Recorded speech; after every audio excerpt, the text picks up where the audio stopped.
Okay. What's up, Stacy? What's going on, Cheryl? How are you today? I'm excellent. We about to chop it up about a bunch of things that no one's ever heard about from either of us. No, they have not. It's I going to be know. interesting to see the responses that we get and how many people we help to get out of their own heads and know that, you know what, they can also do it too. Because guess what? We just ordinary people. Ordinary people that happen to be able to look back and see what we've had going on, right? That's it. Yeah, yeah. So I am looking forward to the combo. Why don't we do a quick introduction first? That would probably be helpful. And you can kick it off, and then I'll jump in, and then we'll just flow from there. Yeah, we'll just flow. All right. Well, my name is Stacey Ames. I am a leadership concierge, and what I focus on is emotional intelligence and allowing you to shift your mindset so you can be the best possible leader, parent, boss lady, whatever you want to call it, or inspire to be in your life. You are the best and at the top of your game at whatever it is that you choose to do.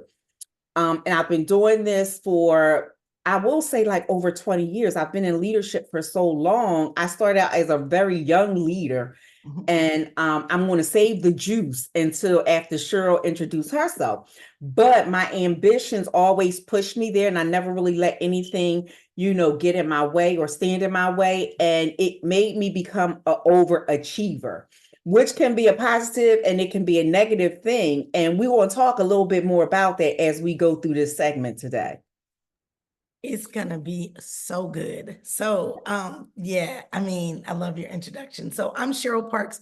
I always tell people I grew up as the shyest person in the room, meaning things like I wouldn't ring the bell on the bus to get off the bus. I would ride along to the next person's stop and get off with them, which is nuts.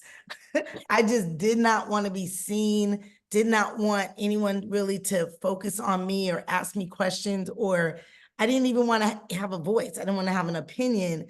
And I went from there, realizing being like a list of things to do person. Mhm. I realized like you're not going to accomplish any of this if you don't speak up and find your voice and figure out what your superpower is in this world. So I went through this mindset. Really, it was a challenge for myself way before all these challenges came to play. And I just challenge myself every day to like, I started with the mantra, be your excellent best. Like that's all you can do. And I jumped into sales not knowing that it was going to be a lot of rejection and challenge against who you are and what you're doing and why are you calling me. And that, of course, helped kind of thicken my skin. But I took a different road in the sales scenario, and I really wanted to help my clients. At that time, it was very transactional, and now it's more relational, but I wanted to help my clients. And I'm going to share more about that later, along with another secret or two. But at the end of the day, I help people with mindset.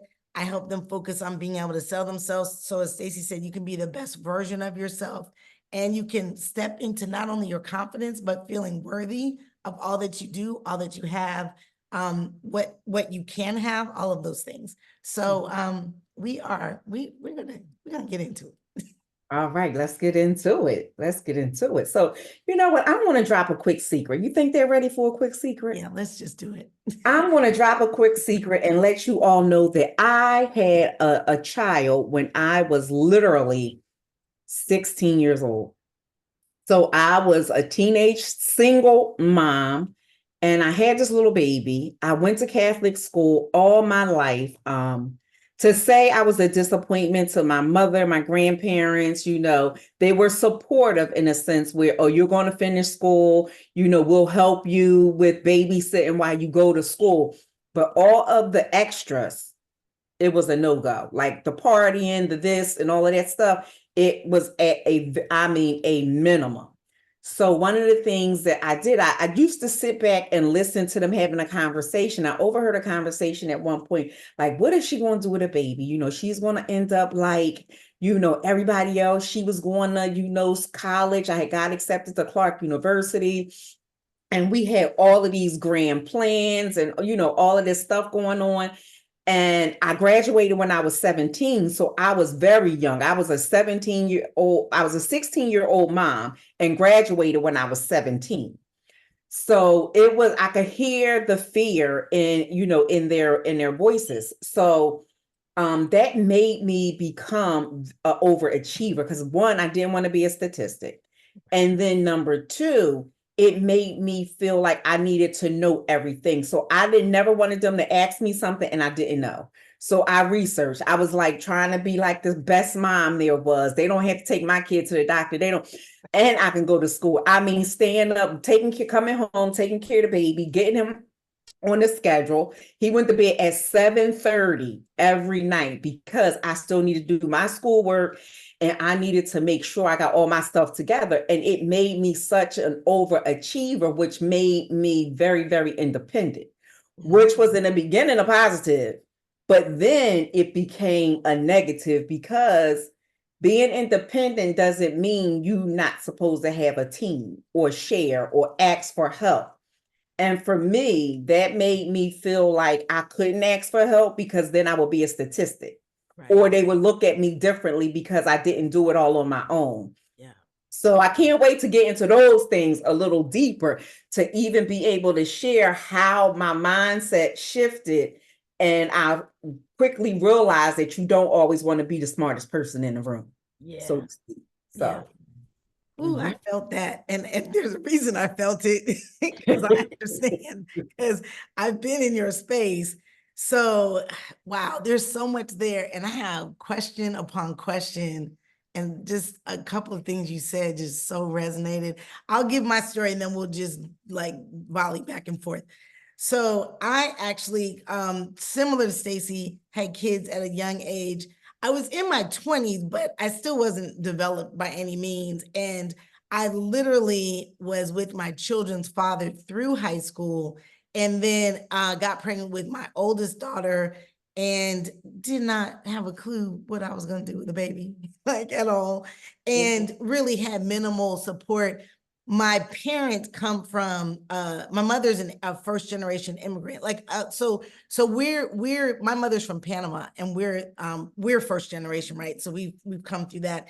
And then my father's from Missouri, which is the show me state, right? So like, yeah, like show me what you doing. So yeah. so between the two of them, lots of support, but lots of boundaries as well. Like my father used to tell me, make sure you get all your kids' toys before you leave. Like you don't need to leave anything behind. Take all their toys with you and bring them back when you come. They did not make it super simple and easy for me to just kind of blur the lines of like, I'm just gonna leave them over there. Or and I say them because I had a second child, same dad.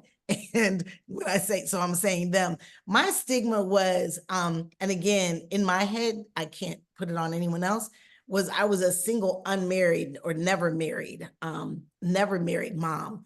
And so I was always maneuvering to try to make sure people didn't ask like, how long have you been married? You know, or any of those questions, right? Like, when's your anniversary? People are talking about anniversaries and I'm like, I gotta go to the bathroom. Right. So as if they really care about the details of my situation. So at the end of the day, that was something I carried with me. And it took extra thinking all the time to be ready for like, where is it coming from? Because I wanted to look and be like everyone else, to your point about being at a certain level. So my listening skills became very nuanced. Like I knew where the conversation was going before it got there. So it's, but this is the thing we laugh about, the two of us. We never talk about this because our kids are all grown adults contributing to the world. They're alive. And we have literally just, we're in a different space, but I think it, to your point, it's helpful to say where you come from so that people realize like there was nothing special about me. I became more special because I had these two babies to take care of and I had to navigate, and that navigation became part of who I am. No, I mean, I agree. And for me too, I don't necessarily not talk about it because I'm trying to hide it. I don't really talk about it because it's like, Woo, I made it, and these kids are breathing. I mean, my oldest son, bless his heart, we were like, I was 16 and he was a baby. I'm just surprised he survived. Right. Right. Not that I abused him or not fed him or anything, but it was no parenting instruction. I just did the best that I can. And being so overzealous, I'm like, is the boy going to be sheltered? I better get him out there. So I mean, he is doing well. A little spoiled, I will say, because I had always he was very close knit, and I held him close to me. Yeah. But they both made it, and they both survived. Once I had my second one, which is really crazy because I'm gonna drop a second secret. Mhm. So the story gets deeper with me with being a teenage mom. But my oldest son, his father got killed right after I graduated. So I graduated in June of 1991. He got killed 2 days after my 18th birthday in October. And I was like, what am I going to do? I just decided not to go to Clark University. We was going to have this little life together. I was a little bit still unsure. We don't know back then, right? We think, it's going to be like a fairy tale and we're going to have the white picket fence and all that. It definitely was not that.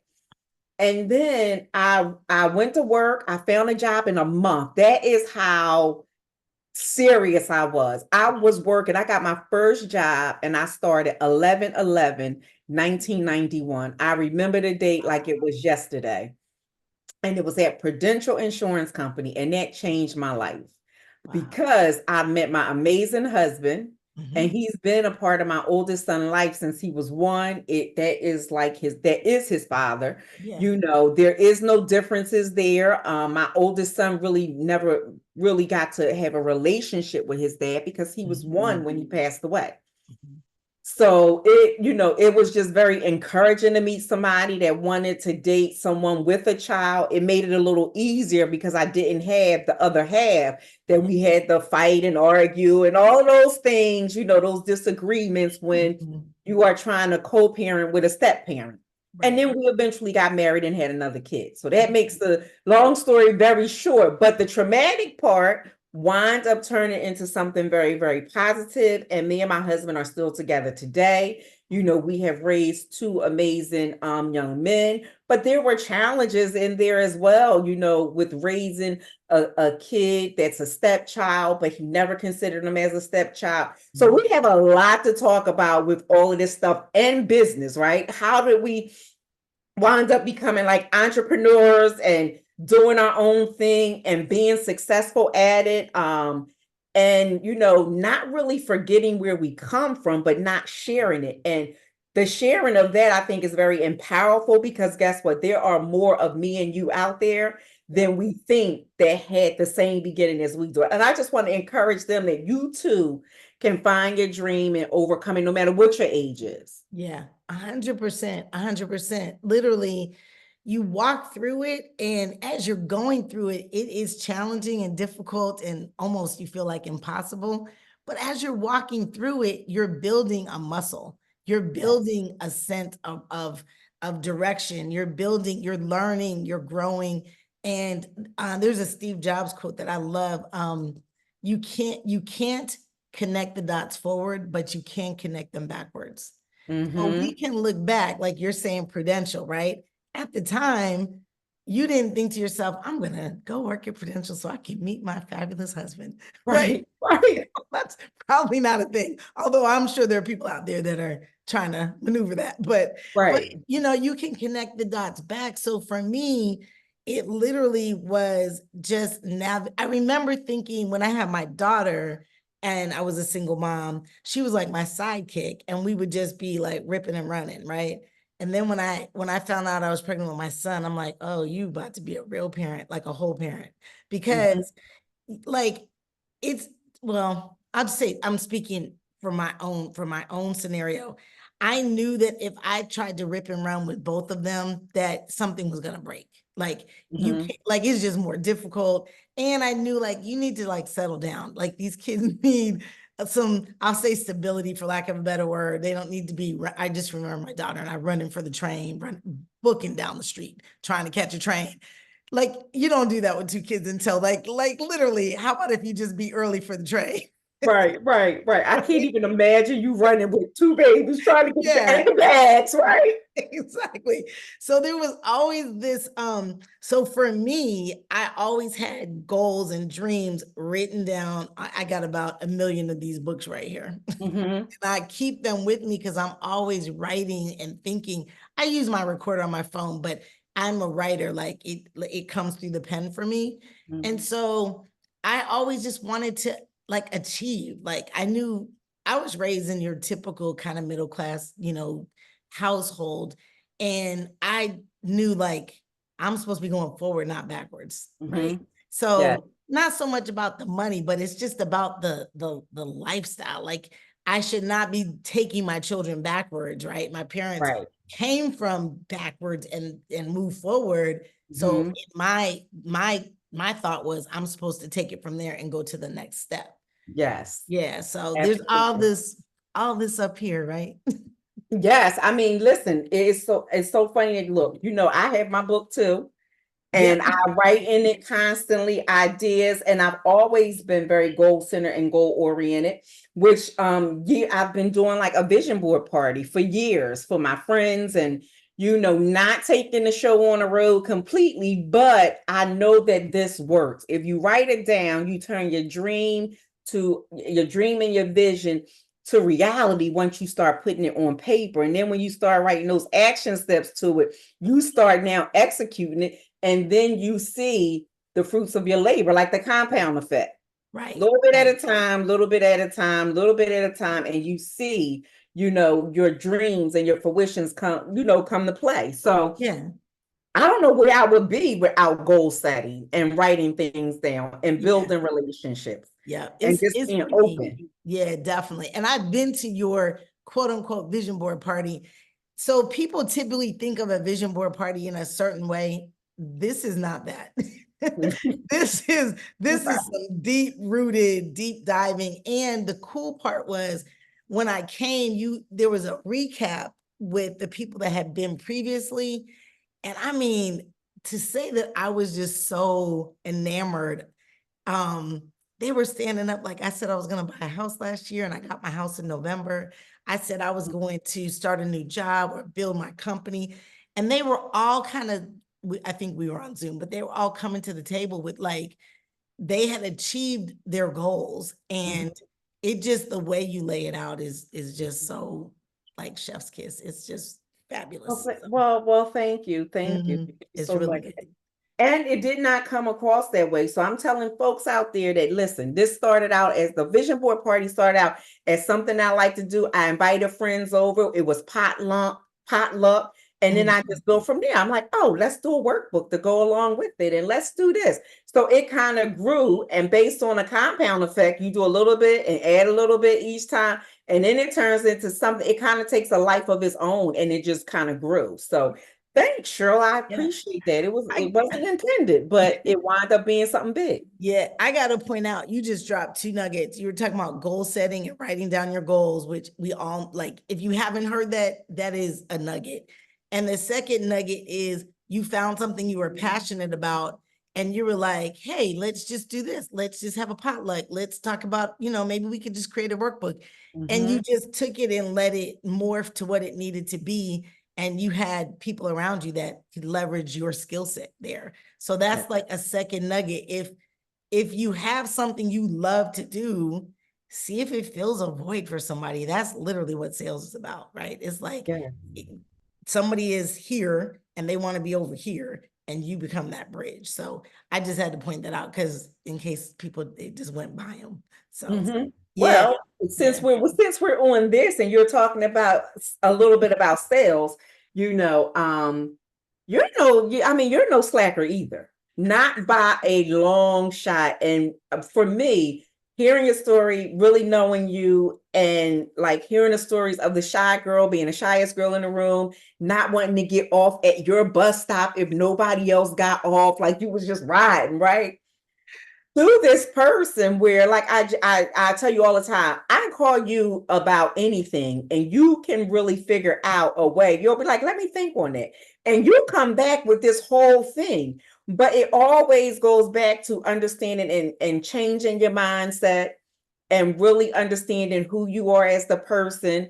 And you always say that people don't buy for you because really the product, they like the product, but Right. they buy for you because of who you are in the relationship. And you Mhm, said something earlier, like when you started out in sales, it was more transactional. mhm, And now it's more relational. mhm. So how did you decide to like come out of that shell as the shyest girl? Transactional is like, okay, I'm here, I'm giving you this. The relationship part now makes you come out of that shell Yeah. and like, okay, here's Cheryl. And Right. not be, you gotta show up confident too, right? Because you're trying to sell something. You can't be, Yeah. hi, I'm Cheryl. Yeah. You want to buy it from me? Right. So can you share a little bit about that? Yeah, I would have to say, and you say this all the time about proper preparation, and Mhm. you have a little tagline that you use. Yes. I would have to say, for me, preparation is king, queen, everything. Number one, the more prepared I feel, the more comfortable, natural, and confident I feel. So that's number one. And then practice. Like, I kid you not, I still practice using, I don't have any next to me, using index cards. If I have a presentation, of course, I don't want to read it off the slide. So, I mean, I literally am like, what's your bullet point? What are you going to say? I tell people, you can't speak Spanish if you don't already without speaking Spanish. You can't swim without swimming. If you're Mhm. learning to do something, you actually have to do it with the right people. So let Right. me add that caveat. If you're learning how to do something, practice with the right people. If you practice with grandma, most grandmas gonna be like, "Oh, baby, that's great. That sounds amazing." And it's like, it's not amazing. You are stumbling and stuttering all the way through. You, Right. you want to practice with people that can get into the mindset of your buyer and so that they're looking at it as if they're in a conference room or on a Zoom and they understand you're not stumbling, you're confident, and also like the flow, right? I Mhm. mean, you don't want to be over on one side and now you jump over here. Like, the human psyche needs to have a flow. And I'll just say it this way. If you look at the way you buy, invest in things, your house, your car's not an investment, but I get it. Larger ticket items. If Mhm. you look at how you assess that, your buyer does the same, right? So Mhm. when you want to convince a group of people to go to dinner at a restaurant, what's the first thing we do? Pick up our phone, look at the reviews, scroll through the photos. Oh, the Yeah. reviews are terrible. The photos look terrible. Not going to that one, right? Your Mhm. buyer's doing the same thing on their laptop, figuring out their problem, potential solutions, and what it's going to mean to them.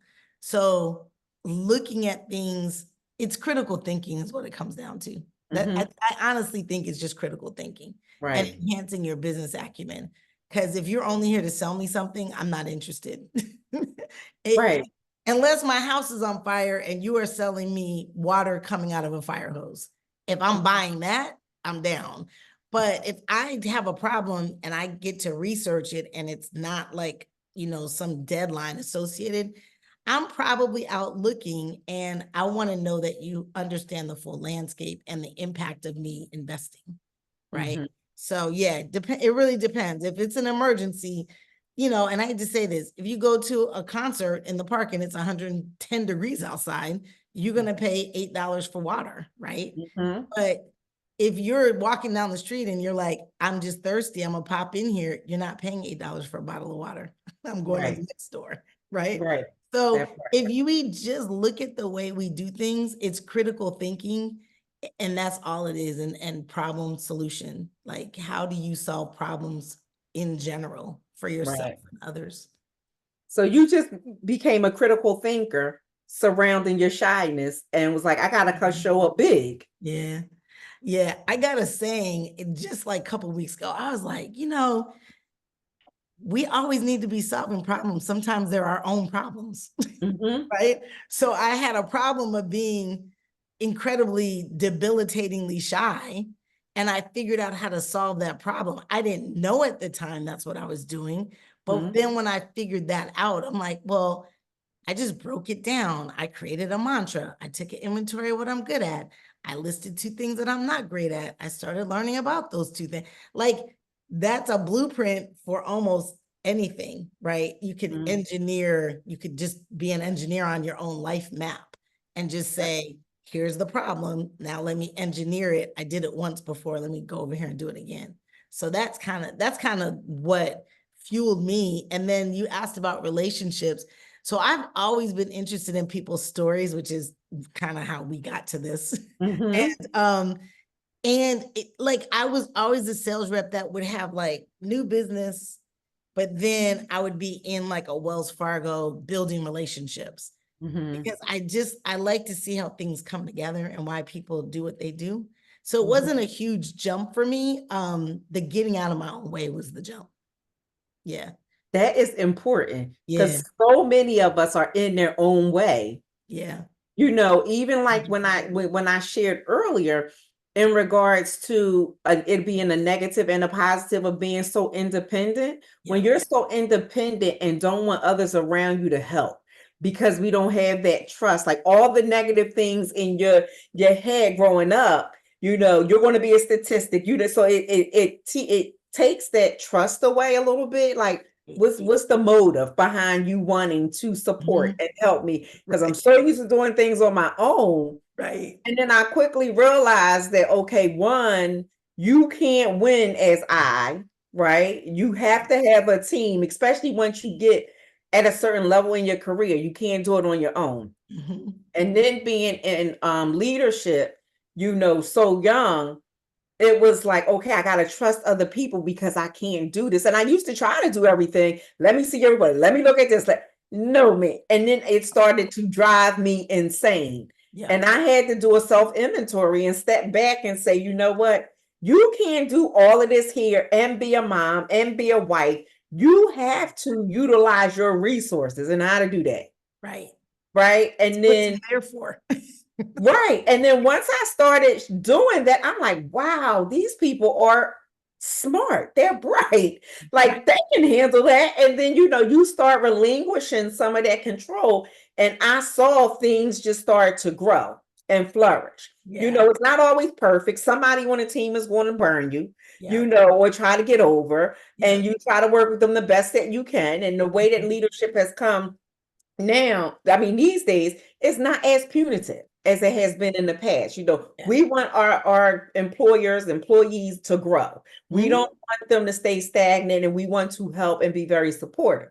So it's not all about the write up and, you know, all of those occurrences or whatever they call it at your organization. It's Yeah. more about helping people, which brings them more of that emotional intelligence and that self awareness of what a team needs. Right. So, you know, just becoming more flexible in my thinking and bringing other people in. And once I start bringing other people in, I was like, okay, well, now I understand. Like, I don't want to be the smartest person in the room because I felt myself becoming stagnated. Yeah. Yeah. Right.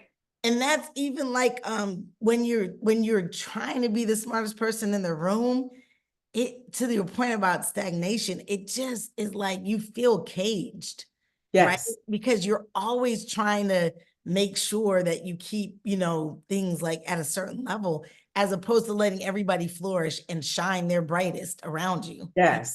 Yeah. Yes. And No. once I switched, and I am all about helping build anybody that's around me or in my circle up.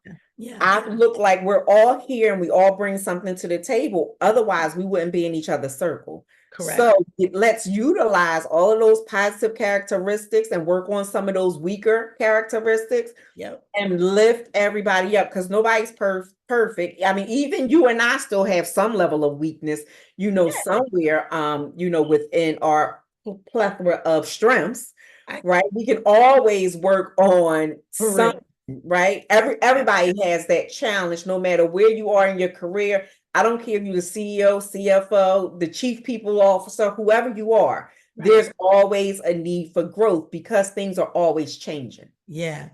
Things That's always the change. thing. Somebody said to me, they were congratulating me, and he said, and I'm just going to say this, he said, you seem like you've cracked the code on serving your clients, right?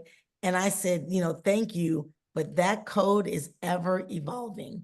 Like, Mhm. you can't think like, oh, this is the answer. That's it. That code changes. It changed pre-pandemic to post-pandemic. It Yeah. changed within the pandemic. It's different now than it was 10 years ago, right? And so it's just, Mhm. it's always evolving, and you have to, like, give yourself 6 month sprints maybe just to Mhm. see how things are changing. I think it's when we think we got it nailed, and then like, oh, maybe not. Like, That so part. yeah, it's all of that. But those were some serious nuggets right there. Like, Mhm. seriously, the whole working together, the book Who Not How opened my eyes a lot. That book is Mhm. so good.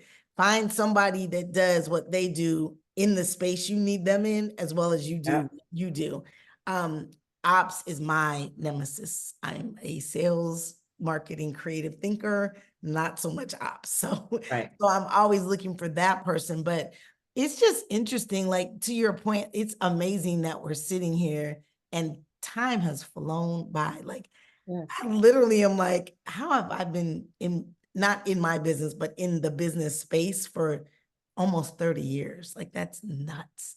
And Same here. so, Yeah. yeah, I mean, I launched the business 4.5 years ago, but I've been really talking about the same thing for 30 years. Right. Yeah, Exactly. yeah. Exactly. And for me, I've switched careers. So I started out in business, in communications, actually telecommunications, and I dreamed to work in HR. That Mhm. was going to be my dream job. I wanted to work in HR and I wanted to be a news anchor person. That was the Okay. thing. Y'all And listen, let me just say, Stacey and I have known each other for 4.5 years, and I'm sitting here like, really? mhm. This So is, we don't really talk about all this stuff because we're in a millionaire collective that is more accountability focused. So we're always looking out ahead. So I'm like, a news anchor? What? yes, All right, yes. go I ahead. wanted to be a news anchor and HR. That's why my undergrad is in business communication and management. So I love operations Mm. of companies. I researched it. Like I'm on SHRM. Like I have 152 employees in my business, you know. So it's like that's just some, you know how something that you just love to do and it comes to me naturally, like leadership, operations, emotional intelligence, how to engage with Love people. that. It is just who I am. And one of the things that I tell people, is who you are and a passion of yours when you can take those same skills and transfer them to whatever you do. So I left business and went into education Mhm. so that I can be not really a stay-at-home mom, but have a very similar schedule as my Yeah, children with 100%. breaks and all of that kind of stuff. So I go in as a teacher, when they were looking for teachers and you just had to have a bachelor's degree and then they would send you back to school on emergency cert. I did that Yeah, in the classroom for a very short period of time. Then I quickly transitioned into leadership. right. I Okay. became the student service specialist, then the acting AP of student services. So no matter where I went, I always wind up becoming like the team leader, the leader, assistant principal, director. I was always in some sort of leadership role, no matter what I did. And I'm that person that bring people together. Hmm. But the positive and the negative of that, no matter where I sat in any seat in any organization, people always gravitated towards me because of my emotional intelligence. Right. I don't make it as if it's a hierarchy. I make it as if we are equals Right. and we need to you know who the authority, like if you I always feel like if you have to tell the person who the authority figure is in the room, you're not the authority You're, figure. you're not. You need to just carry it, right? You Yeah, carry you shouldn't have to so wear a sign. I am the manager. right. So that just comes naturally to me, and I'm not even bragging about it. Like that's just kind of who I am. Yeah. I don't try to do it. It just winds up always happening. Yeah. But when there are women that are in charge and more people start coming to me, because most of the time I always have a great relationship, whoever may be over me, like if it's the principal and I'm the assistant principal. But if it's a male there, we get along fine. Right. Because the male don't want to do all of that relationship building type Right. stuff. They just want somebody that they, it's like, go see Miss Ames if it's a Right. male, right? But if it's a woman, it's like, well, why you didn't come and ask me first? Why Right. would you go to Miss Ames first? Mhm. It's those kind of things. And but I don't want your job either. Cause Right. I've always ran my own business. So it wasn't ever a thing where I wanted to be a principal or a CEO or a CFO of someone else's company. Right. I always said, I'm going to be the CEO or CFO or the principal of my own company. Yeah. 100%. So that was always my goal, but it has always been a barrier for me, no matter where we go, where I work at, because people come to me, and no matter how much I try, because I know it's going to happen, Yeah. say, you need to go and ask. You need to go, why they can't have your because my personality is my personality. Their personality is their personality. Yeah. I'm the type of leader that when you getting ready to come in my office and even be terminated, that Right. you will say, I know, I'm sorry, you gave me 100 chances. Right. And Right. my next thing to you is going to be, okay, well, how are we going to resolve this? Because you know what the next step is. I'm Right. going to give you this open opportunity to resign. Yeah. Yeah. You're right. Because nobody wants a termination on their Right. record, Right. and I will give you this opportunity to Yeah. resign. And there's usually no hard, it's usually like, thank you for Right. being, but I mean, if it's something that's egregious and warrants an immediate termination, I'm down Of to do that course. as well. But I always lead with not like empathy and making sure people understand who I am. I want to know how to communicate with you so you understand what I expect when you communicate with me. Yeah. And we just have that starts off a great communication. I outline that with everybody in the beginning. Yeah. So Ooh, those it's just, yeah. that's nuggets upon nuggets. Let me tell you, we were trying to figure out like where's the intersection of our conversation, right? And I think you just hit it, right? I think the intersection is I'm all about business acumen, critical thinking, and yours is emotional intelligence. And Mm-hmm. that's where the intersection happens. I Yep. think like if anybody missed it, it literally is the communication piece, right? Setting Mm-hmm. expectations and being empathetic, right? At the same Mm-hmm. time, I think that's like a huge thing. In sales, I'm always looking at things and thinking to myself, if I were on the other side of the desk, what would I do? Right? Like Mm-hmm. if like my price is the highest price of all the options you're looking at, and I'm on the other side of the desk, and I really want to work with Cheryl and her team, I'm kind of looking at it like they're probably going to ask me more questions. Like, Mm-hmm. or they're going to ask if they can change the package structure, or Mm-hmm. going to just let me know that you're the highest price in the room and we're not going with you. And it happens for the lowest price in the room too. So please don't get it twisted because they'll Mm-hmm. throw out the lowest price as well when you're dealing with corporate buyers and even any buyer today. It's like, why are you so cheap? Like Right. you go to Walmart for a reason, but why are you so cheap? Right? Right. Because Walmart buys billions of products a year. So Exactly. what is it about your service that's so cheap? Right. And I was just thinking as you were going through everything about leadership and how it's just a certain vibe. It's Mhm. like I've never, well, I was in management once, that's a whole different conversation, but I've always been a coach. I've always been an individual contributor for that reason, because I don't want someone to say, she's the manager, go see her, right? Mhm. I liked people coming to me because they saw value in the conversation. And I never had, when I say never, again, that one management opportunity, I didn't have authority to fire anyone. So for Mhm. me, I was like, I'll give you my opinion, but you can make your own decision about what you're going to do. So I really think that's the intersection of it. Literally is like, it's about emotional intelligence. They say in sales, the person with the most emotional intelligence will land more opportunities. It's also knowing you have to have business acumen today, because Mhm. nobody wants you in there just selling your product to them. They want to know that you understand what it means, if it goes left, what that means, all the things, right? So yeah, Absolutely. you just answered that question because we sure were. We were like, how can we put this together? How can we link it together? It links together quite naturally. Yeah, It does. for It sure. does.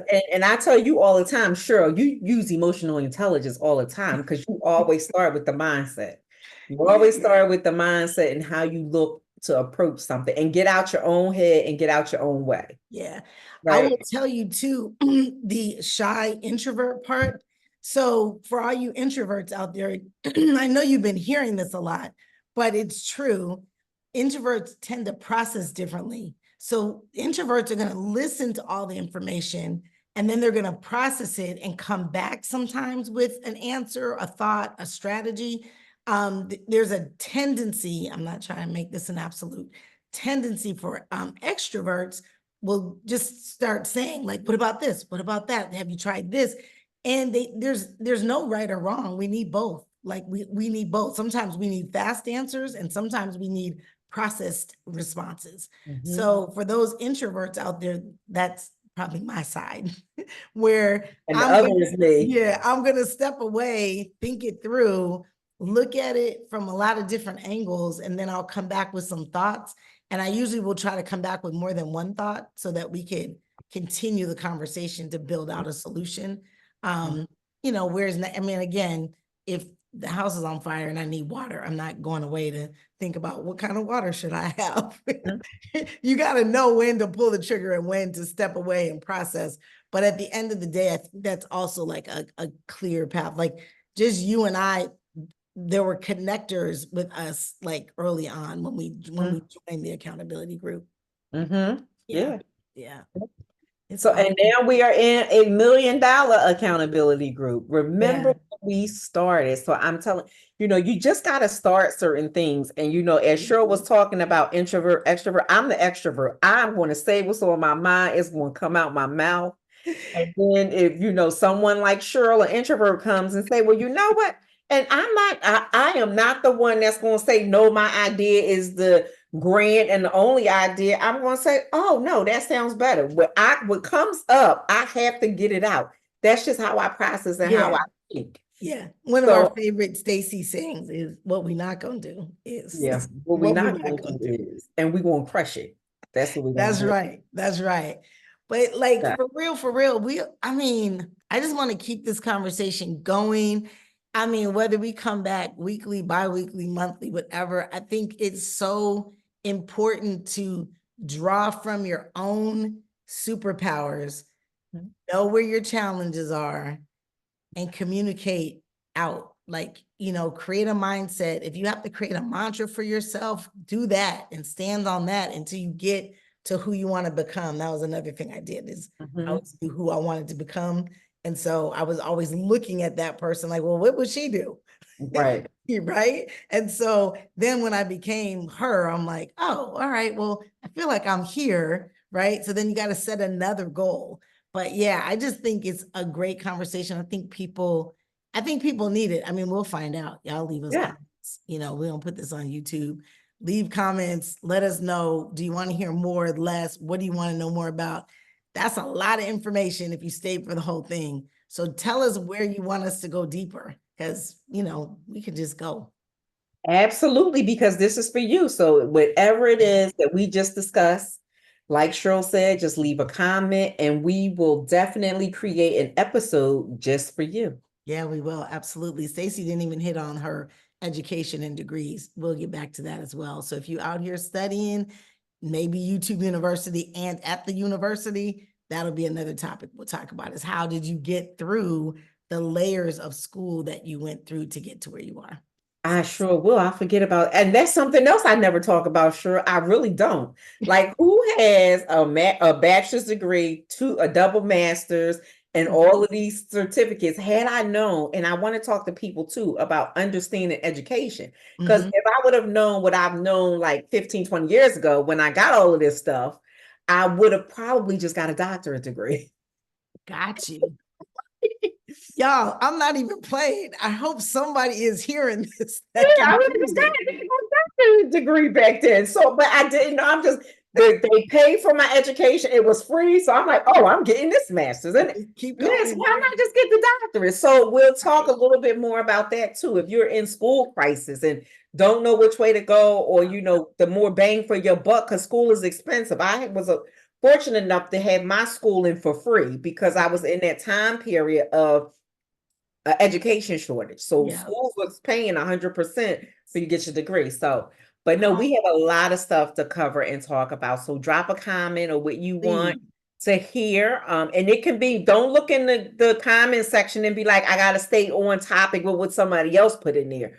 Put Right. what you personally want to hear about. Because between Cheryl and myself, you got the best of both worlds. We Yeah. can definitely handle it. And Yeah, if build your not, we own. know look, we know an expert that we can bring in to help us out. Exactly. Build your own curriculum. You know, you on YouTube University, build your own curriculum. And yeah, we could talk about all the things because both of us had free education. So, which is Yeah. another thing, right? So yeah, okay.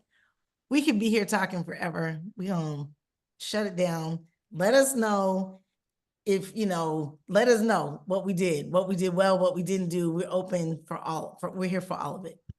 Absolutely. So see you next time. All right. Bye, y'all. Thanks for joining. Oh, oh, wait. I almost ended the whole thing. Hold on.